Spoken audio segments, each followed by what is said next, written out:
పురాతనపు పురాణ వర్ణన, పైకి కనబడుతున్న కథనం, నిత్య జీవన సత్యమని భాగవత లీలల అంతరార్థం.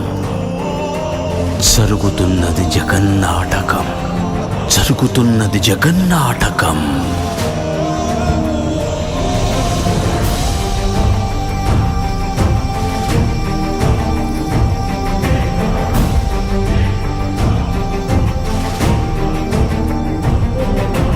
చెలియలి కట్టను తెంచుకొని విలయము విజృంభించునని, ధర్మమూలమే మరచిన జగతిని యుగాంతమెదురై ముంచునని, సత్యవ్రతునకు సాక్షాత్కరించి సృష్టి రక్షణకు చేయూతనిచ్చి, నావగ త్రోవను చూపిన మత్స్యం కాలగతిని సవరించిన సాక్ష్యం.